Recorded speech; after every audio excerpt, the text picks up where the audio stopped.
सुनीता दुबे, आपको अचार उत्पादन के हेतु आपको 5 लाख का चेक देकर सम्मानित किया जाता है। श्रीमती सुशीला देवी, आइसक्रीम प्लांट हेतु आपको 5 लाख रुपए का ऋण प्रदान किया जाता है। बस जोरदार तालियां। श्रीमती किरण प्रजापति, आपको ब्यूटी पार्लर हेतु 2.28 लाख रुपए का ऋण प्रदान किया जाता है। डेमो चेक देकर एक बार जोरदार तालियां। दीपक यादव, आपको बेकरी के प्रोडक्ट हेतु आपको 5 लाख रुपए का ऋण प्रदान किया जाता है। एक बार जोरदार तालियां सभी लाभार्थियों के लिए। श्रीमती नेहा वर्मा, आपको नमकीन प्रोडक्ट की स्थापना हेतु 1.14 लाख रुपए का ऋण प्रदान किया जाता है। श्रीमती मोनिका मनोज उपाध्याय, आपको ब्यूटी पार्लर हेतु 5 लाख रुपए का ऋण प्रदान किया जाता है। महिला सशक्तिकरण के लिए एक बार जोरदार तालियों के साथ स्वागत। जनपद बहराइच से श्री मोहित, आपको मोबाइल रिपेयरिंग हेतु 5 लाख रुपए का ऋण प्रदान किया जाता है। जनपद बलरामपुर से श्रीमती तनु ओझा, आपको सिलाई सेंटर हेतु 5 लाख रुपए का ऋण प्रदान किया जाता है।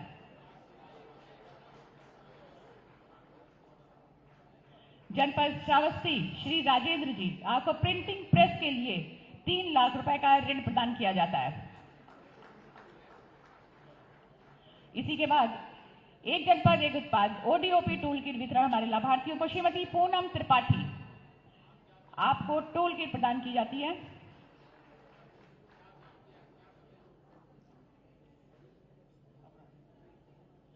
श्रीमती विनीता मिश्रा, आपको भी टूल किट प्रदान की जाती है ओडीओपी की।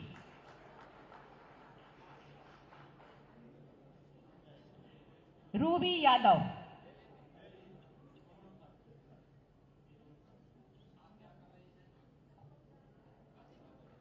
ओडीओपी की आपको टूल किट प्रदान की जाती है। श्रीमती रूबी यादव।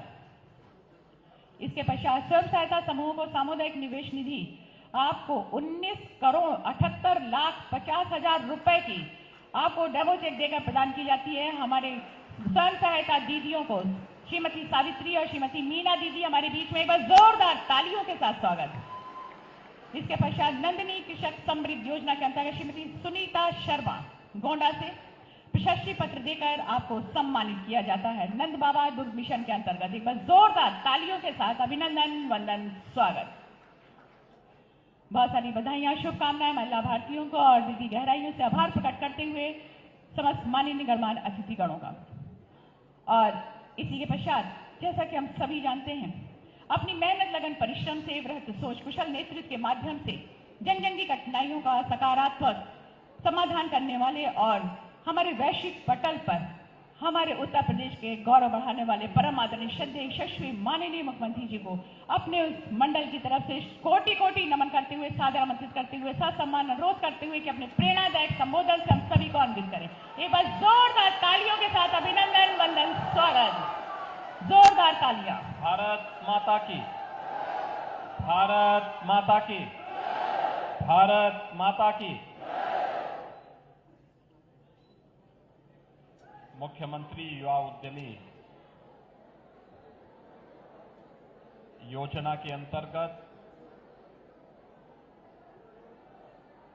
देवीपाटन मंडल के इस युवा उद्यमियों के लिए आयोजित इस विशेष कार्यक्रम में मंच पर उपस्थित प्रदेश सरकार में मंत्रिमंडल के मेरे सहयोगी और प्रभारी मंत्री जनपद गोंडा श्री दारा सिंह चौहान जी, सूक्ष्म लघु मध्यम उद्यम विभाग के मंत्री श्री राकेश सचान जी, माननीय सांसद श्री करण भूषण जी, माननीय विधायकगण श्री रमापति शास्त्री जी, श्री बावन सिंह जी, श्री प्रेम नारायण पांडे जी, विनय कुमार द्विवेदी जी, श्री प्रभात कुमार वर्मा जी, श्री प्रतीक भूषण सिंह जी, श्री अजय कुमार जी, विधान परिषद सदस्य श्री अवधेश सिंह मंजू सिंह जी, जिला पंचायत अध्यक्ष श्री घनश्याम मिश्रा जी, जिलाध्यक्ष भारतीय जनता पार्टी श्री अमर किशोर कश्यप जी, इस देवीपाटन मंडल से आए हुए सभी हमारे युवा उद्यमी बहनों और भाइयों, आज मुझे इस मंडल के नए युवा उद्यमियों के साथ संवाद करने का एक अवसर प्राप्त हो रहा है और उनके आर्थिक स्वावलंबन में ये डबल इंजन की सरकार सहभागी बन पा रही है। इस अवसर पर आयोजित इस समारोह में मैं आप सभी युवा उद्यमियों का हृदय से स्वागत करता हूं, अभिनंदन करता हूं। बहनों और भाइयों, किसी भी राष्ट्र की ताकत को आंकना हो तो उस राष्ट्र के युवाओं की प्रतिभा, उनकी ऊर्जा और उनके अनुशासन से इसको मापा जा सकता है। उस देश का भविष्य क्या है, अगर इसको जानना हो तो युवाओं की प्रतिभा और ऊर्जा से इसको जाना जा सकता है। जहां युवा ऊर्जा के लिए अवसर होंगे, वहां पर कोई ताकत उस राज्य या उस देश का बाल बांका नहीं कर सकती है। सरकार को उसके लिए संबल बनना पड़ेगा। युवा ऊर्जा अपना रास्ता स्वयं तय कर देगी और उसी रास्ता तय करने के अभियान में आपका संबल बनने के लिए डबल इंजन की सरकार आज आपके बीच में आई है। बहनों और भाइयों, अभी हाल ही में आपने इस सदी के सबसे बड़े सांस्कृतिक और आध्यात्मिक आयोजन को उत्तर प्रदेश की धरती में आयोजित करते हुए देखा होगा। 13 जनवरी से 26 फरवरी तक देश और दुनिया टकटकी लगा करके उत्तर प्रदेश के प्रयागराज की ओर देख रही थी। वे आश्चर्यचकित थे, इतनी बड़ी संख्या में मानवता का यह समागम एक नए भारत की ताकत का एहसास करा रहा था। भारत के सामर्थ्य को दुनिया के सामने रख रहा था और प्रधानमंत्री मोदी जी के मार्गदर्शन और नेतृत्व में महाकुंभ ने उत्तर प्रदेश के इस बड़े आयोजन के माध्यम से एक भारत श्रेष्ठ भारत की एक नई आधारशिला को ही आगे बढ़ाने का काम किया है। इस आयोजन में ने इस बात को साबित किया है कि विरासत को विकास के साथ जोड़ोगे, अच्छे परिणाम आएंगे। आस्था का सम्मान होगा तो वह आजीविका का आधार बनेगा। संस्कृति को अगर हम सुरक्षा प्रदान करेंगे तो हमारी समृद्धि का आधार बन सकती है और ये महाकुंभ ने साबित किया है। महाकुंभ के कारण उत्तर प्रदेश में आस्था और आजीविका के, संस्कृति और समृद्धि के नए नए कॉरिडोर बने। प्रयागराज से मां विंध्यवासिनी धाम और काशी का एक कॉरिडोर, प्रयागराज से अयोध्या होते हुए देवीपाटन हो या गोरखपुर का मार्ग हो, ये दो नया कॉरिडोर, दूसरा कॉरिडोर। प्रयागराज से महर्षि वाल्मीकि की साधना भूमि, संत तुलसीदास जी की जन्मभूमि और चित्रकूट को जोड़ने वाला तीसरा कॉरिडोर। प्रयागराज से श्रृंगवेरपुर होते हुए लखनऊ और नैमिषारण्य, एक तीसरा आध्यात्मिक कॉरिडोर बनते हुए देखा और प्रयागराज से आगरा होते हुए मथुरा, वृंदावन, बरसाना, गोकुल, नंदगांव, गोवर्धन, यह भी एक पांचवा आध्यात्मिक कॉरिडोर बनते हुए देखा है। यानी जहां कहीं भी इस कॉरिडोर में देश और दुनिया से आने वाला हर श्रद्धालु इन स्थलों पर जाता था, व्यापक रूप से वहां की आर्थिक उन्नयन में अपना योगदान दे रहा था और उस उन्नयन के माध्यम से बहुत सारे नौजवानों ने स्वयं को आर्थिक स्वावलंबन के मार्ग पर प्रशस्त करने के लिए नए नए तौर तरीके अपनाने का काम किया था। यह युवा ऊर्जा है, इसको अवसर मिलना चाहिए, सरकार को उसका संबल बनना चाहिए। होली का आयोजन उत्तर प्रदेश में बहुत शांतिपूर्ण तरीके से संपन्न हुआ। जो लोग हमारे महाकुंभ को बदनाम कर रहे थे, उनके राज्यों में व्यापक हिंसा हो रही थी, उनसे संभले नहीं संभल पा रहा था, लेकिन उत्तर प्रदेश में शांतिपूर्ण सौहार्दपूर्ण तरीके से पूरा आयोजन संपन्न हुआ। और होली के ठीक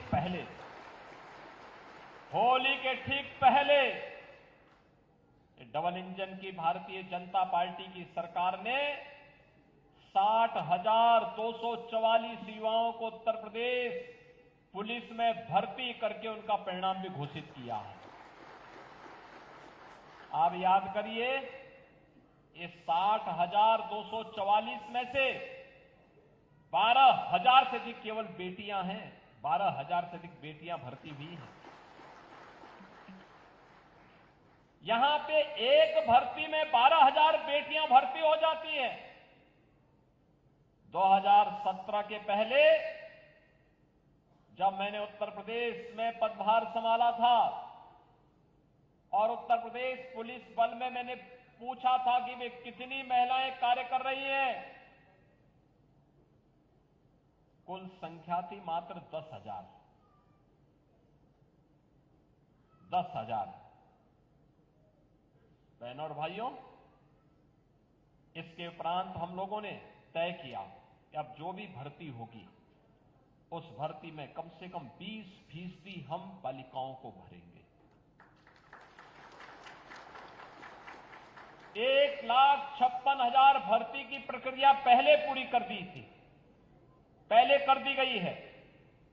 इसमें हम लोगों ने बेटियों को भरा है, कम से कम 25,000 बेटियां इसमें भरी गई और 12,000 की नई नियुक्तियां इसमें हुई, जो 60,244 भर्ती के परिणाम अभी निकाले हैं। 7.5 लाख भर्ती हम पहले ही 7.5 लाख सरकारी कर्मचारियों की भर्ती हम पहले ही कर चुके हैं।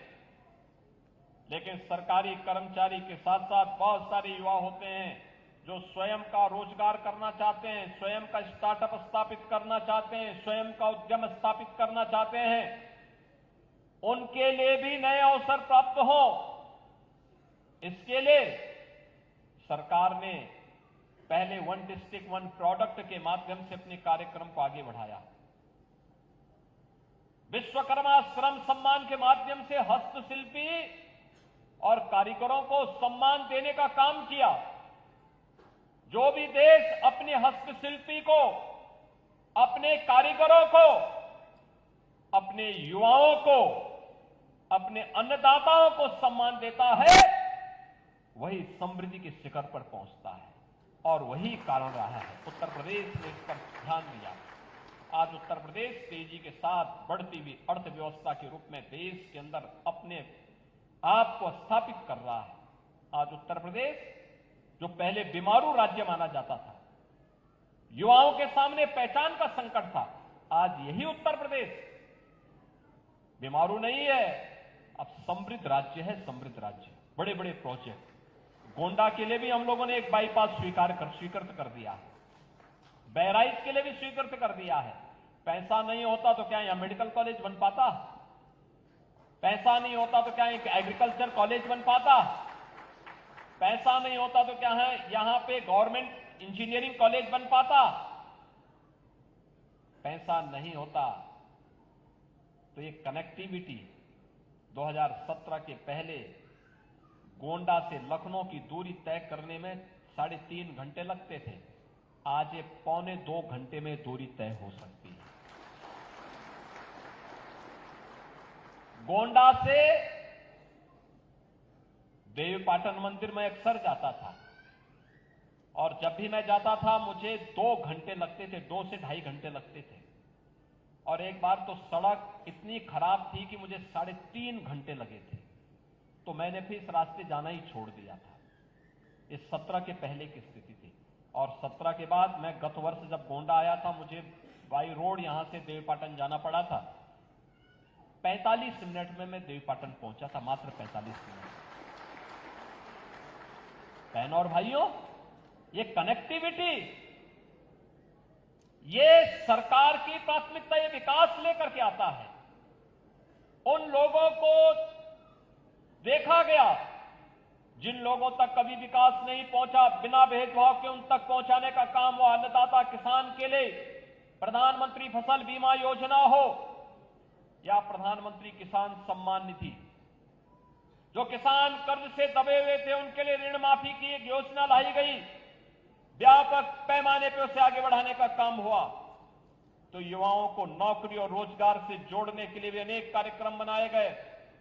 उत्तर प्रदेश देश का सबसे अधिक सूक्ष्म लघु मध्यम उद्यम रखने वाला राज्य है और हमने हर इकाई को 5 लाख रुपए की सुरक्षा बीमा का कवर भी दिया है। देश के अंदर सर्वाधिक खाद्यान्न उत्पादन वाला राज्य उत्तर प्रदेश है, सर्वाधिक गन्ना उत्पादन करने वाला राज्य उत्तर प्रदेश है, सर्वाधिक इथेनॉल उत्पादन करने वाला राज्य उत्तर प्रदेश है और सर्वाधिक युवा ऊर्जा का राज्य भी उत्तर प्रदेश है। सबसे ज्यादा रोजगार देने वाला राज्य भी उत्तर प्रदेश है। और इसीलिए इस नई स्कीम को लेकर के हम लोग आए हैं। ये स्कीम आज तो एक औपचारिक रूप से इसको प्रारंभ करने के लिए मैं आया हूं। अभी 25, 26, 27 को 3 दिवसीय मेला लगने वाला है हर जिले में। ये जितने बच्चे होंगे और जितने युवा आवेदन करेंगे उन सबको इस स्कीम के साथ जोड़ करके नया उद्यमी बनाएंगे, जनपद को उद्यमिता के क्षेत्र में आगे बढ़ाएंगे, नए रोजगार का सृजन करेंगे।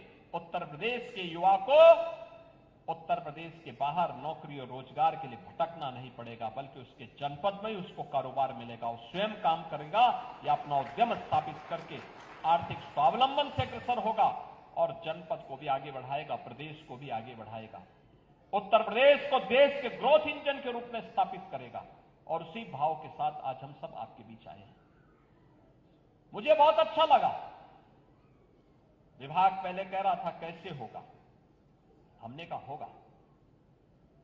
चिंता नहीं करनी, हमें नेक नियति से योजना बनानी है और योजना बनाते समय हम इस बात को ध्यान में रखें कि हमारा लक्ष्य प्रदेश के युवा के स्वावलंबन पर होना है। ये युवा शक्ति एक बार स्वावलंबी हो जाएगी तो उत्तर प्रदेश को स्वावलंबी होने में कोई रोक नहीं सकता है। और इसी भाव के साथ जब इस कार्यक्रम को आगे बढ़ाया गया, उसका पोर्टल तैयार होने में, स्कीम को लॉन्च करने में समय लगा।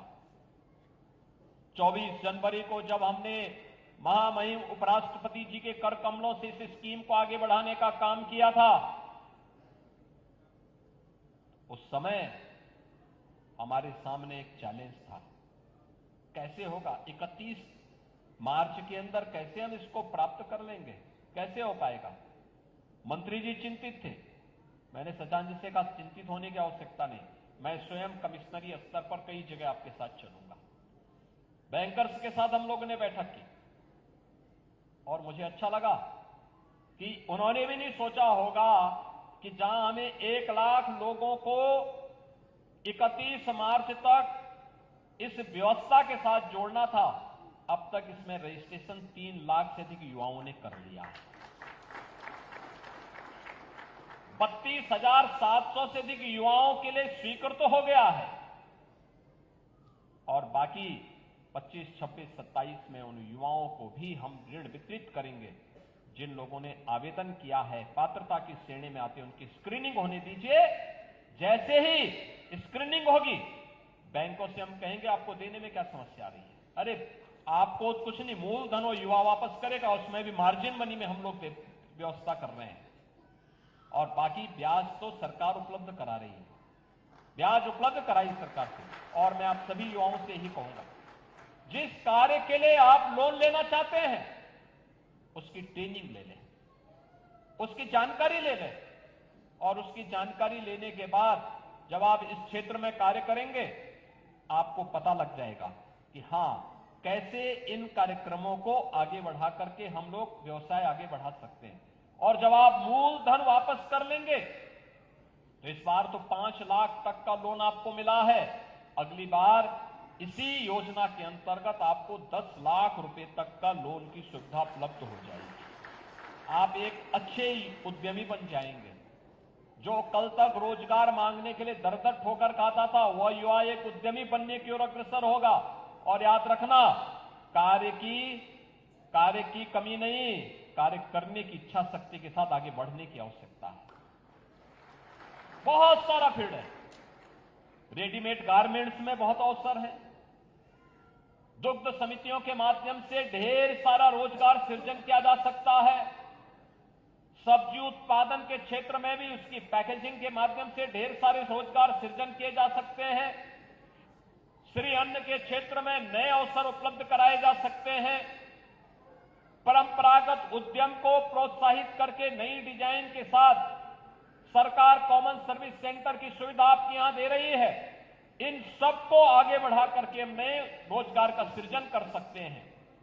और जो एक नया अवसर आया है उत्तर प्रदेश के लिए कि हम उत्तर प्रदेश को भी देश की नंबर 1 की अर्थव्यवस्था बना सकते हैं। पहले 17 के पहले 7वीं अर्थव्यवस्था होती थी, आज नंबर 2 की है। और तेजी के साथ, जिस तेजी के साथ उत्तर प्रदेश आगे बढ़ रहा है, उसमें नंबर 1 की अर्थव्यवस्था बनने में देर नहीं लगने वाली है। बस आप सभी नौजवानों को खड़ा होना होगा। और इसी के लिए आज हम सब आपके बीच आए हैं। गोंडा के पास आज नए अवसर आए हैं।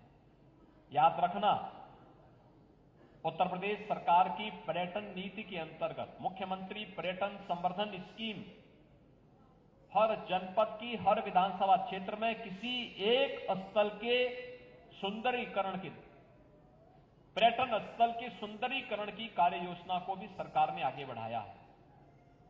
आपने पर्यटन की ताकत को देखा होगा, आस्था की ताकत को आपने महाकुंभ में देखा है। हमें भी स्थानीय स्तर पर उसे आगे बढ़ाने की तैयारी करनी चाहिए। हमारे जनप्रतिनिधि इस दिशा में प्रयास कर रहे हैं।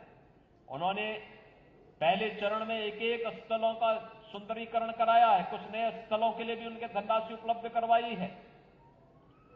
नए उद्यम लगाने के लिए जो गोंडा पहले जब 2016-17 में हम लोग आए थे, 16-17 की जो रैंकिंग हुई थी, गोंडा उस समय देश का सबसे गंदे शहरों में गोंडा था। और मैंने उस समय यहां डपटा था, यहां के विधायक को भी, अपने लोगों को। उन्होंने कहा हमारी गलती किया, हम तो विधायक अब बने हैं, लेकिन ये सर्वे पहले का है। और मैं धन्यवाद दूंगा आज यहां के जनप्रतिनिधियों को कि उन्होंने अच्छा काम किया है और आज गोंडा एक सुंदर शहर की बनने की ओर अग्रसर दिख रहा है, अच्छा बन रहा है। मैं सभी युवा उद्यमियों से कहना चाहूंगा, या ओडीओपी के अंतर्गत या विश्वकर्मा श्रम सम्मान के अंतर्गत जो युवा या जो भी उद्यमी उत्तर प्रदेश में निवेश करना चाहता है, उन सब से मैं कहना चाहूंगा वे धैर्य के साथ अपने निवेश को आगे बढ़ाएं। सरकार का सिंगल विंडो सिस्टम उनकी मदद करेगा, निवेश सारथी उनकी मदद करेगा।